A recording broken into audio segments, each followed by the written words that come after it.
Welcome back. AP capital నిర్మాణంలో తప్పటడుగులు పడుతున్నాయా? రాజధాని నిర్మాణంలో ఊహకందని లెక్కలు భవిష్యత్తుని దెబ్బతీస్తాయా? హైటెక్ సిటీ చుట్టూ లేని డిమాండ్ తుళ్లూరుకి ఎప్పుడొస్తుంది? 1000 గజాల స్థలం చుట్టూ కోటి అంచనాలు వేస్తే ఏమవుతుంది? రాజధాని పునాదుల్లో రియల్ స్టోరీ ఎందుకొచ్చింది? ఏపీ రాజధాని నిర్మాణంలో వినిపిస్తున్న మొదటి ప్రశ్న ఏమిటో తెలుసా? అసలు రాజధానికి 30,000 ఎకరాలు అవసరమా అని. నిధుల్లేకే సర్కార్ ల్యాండ్ పూలింగ్ విధానంలో రైతులకు తక్షణం డబ్బులివ్వాల్సిన అవసరం లేకుండానే 25,000 ఎకరాలు సేకరించింది. ఇంతవరకు బాగానే ఉంది. మరి ఆ భూమిని ఎలా డెవలప్ చేస్తారు? అందుకు అవసరమయ్యే 1000 కోట్లు ఎక్కడి నుంచి తెస్తారు అన్న ప్రశ్నలకు మాత్రం సమాధానం లేదు. ల్యాండ్ పూలింగ్ లో సేకరించిన ప్రతి ఎకరా భూమికి బదులుగా సదరు రైతుకు 1000 గజాలు డెవలప్డ్ ల్యాండ్, 300 గజాల కమర్షియల్ ల్యాండ్ ఇవ్వడానికి ప్రభుత్వం అంగీకరించింది. ఇంతవరకు ఓకే. ఈ 30,000 గజాలు ఎప్పటికి డెవలప్ చేస్తారన్నదే ఇప్పుడు అందరిలోనూ వినిపిస్తున్న ప్రశ్న.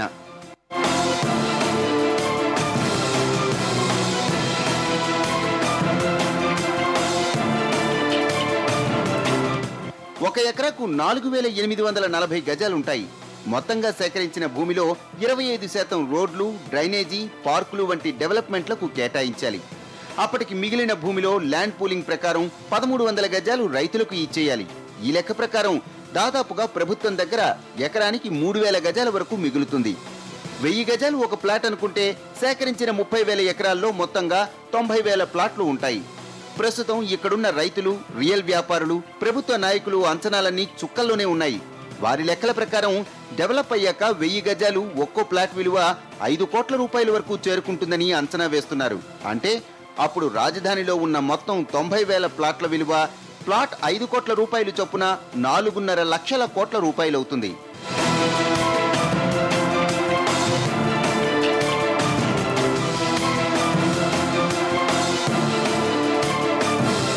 అంటే ప్రస్తుత రియల్ ఎస్టేట్ కోణంలో చూస్తే రాజధాని భూముల విలువ 4.5 లక్షల కోట్లు. మరి డెవలప్ అయిన ఆ రాజధానిలో 4.5 లక్షల కోట్లు పెట్టుబడులు పెట్టేవాళ్లు ఎవరన్నదే ఇప్పుడు ప్రశ్న. అంత డబ్బు ఎవరు ఇన్వెస్ట్ చేసి కొంటారు? అంత డబ్బు ఎప్పటికీ ఇన్వెస్ట్ చేస్తే రాజధాని ప్రాంతం డెవలప్ అవుతుందంటూ వరుస ప్రశ్నలు వినిపిస్తున్నాయి. రాజధాని అభివృద్ధికి ప్రభుత్వ, ప్రైవేటు భాగస్వామ్య పద్ధతి అనుసరిస్తున్నారు కాబట్టి ఆ కోణంలో కూడా ఆలోచిద్దాం. ఈ లెక్క ప్రకారం 30,000 ఎకరాల్లో 10,000 ఎకరాలు ప్రభుత్వం, 20,000 ఎకరాలు ప్రైవేటు సంస్థలు డెవలప్ చేయాలని నిర్ణయించారనుకుందాం. ఆ లెక్క ప్రకారమైన ఎకరా స్థలంలో డెవలప్మెంట్ కు రైతులకు సగం భూమి ఇచ్చేసిన తర్వాత అథమపక్షం ప్రభుత్వం దగ్గర 1000 గజాల ప్లాటు 20,000 ఉన్నాయనుకుందాం. అప్పుడు కూడా వాటి విలువ ఎకరా 5 కోట్లకు తక్కువ ఎవ్వరూ ఎక్స్పెక్ట్ చేయటం లేదు. అంతేకాదు ప్రైవేటు వ్యక్తులకు ఇచ్చిన 20,000 ఎకరాల్లో 20,000 ప్లాట్లు రైతులకు ఇవ్వాలి. ఎకరానికి 5 కోట్ల చొప్పున లెక్కేస్తే ఆ 20,000 ప్లాట్ల విలువ కూడా 1,00,000 కోట్లు అవుతుంది.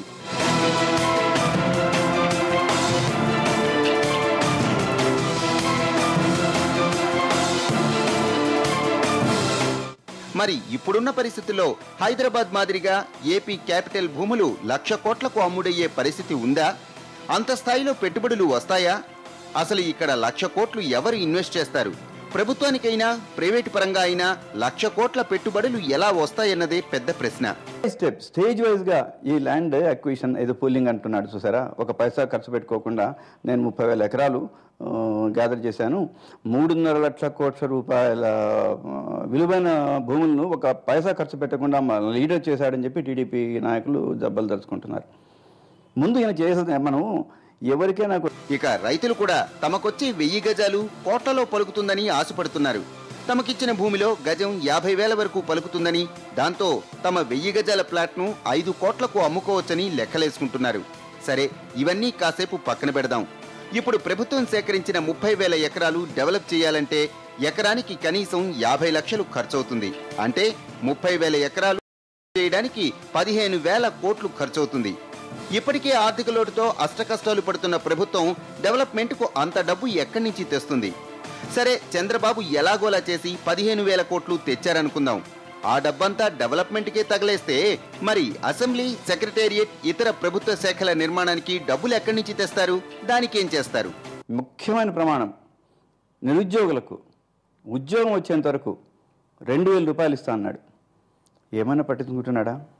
2,000 రూపాయలు ఇవ్వలేకపోతే వీళ్ళకు ప్లాట్స్ ఎకరాకు 3 ప్లాట్స్ డెవలప్ చేసేదానికే 50 లక్షలు అంటున్నాడు కదండి. ఒక్కొక్క ఎకరాకు డెవలప్ చేయాలంటే 50 లక్షలు అయినప్పుడు మనకు లోటు బడ్జెట్ ఉండేటప్పుడు ఏ విధంగా చేస్తాము అని కనీసం వాళ్ళకి ఒక జీవన ప్రణాళికన్నా ఒక జీవన రిలీజ్ చేయాలి, అది వెబ్సైట్లో పెట్టాలి.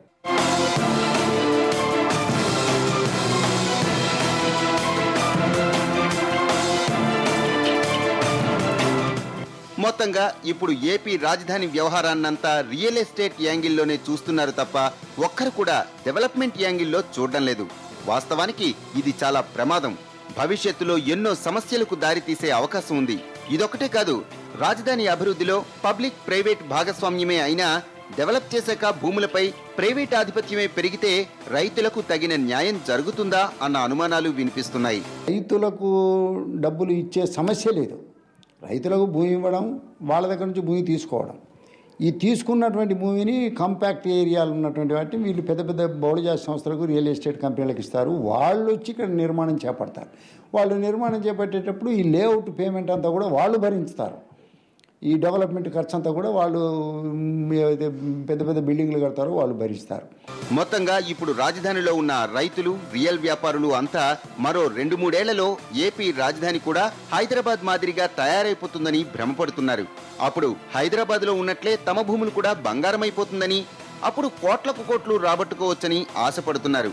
వాస్తవంగా హైటెక్ సిటీ చుట్టూనే లేని డిమాండ్ తుళ్లూరుకు ఎప్పుడొస్తుందన్న వాస్తవాన్ని ఆలోచించకుండా తమకు వచ్చే 1000 గజాల స్థలం చుట్టూ కోటి అంచనా వేసుకుంటున్నారు.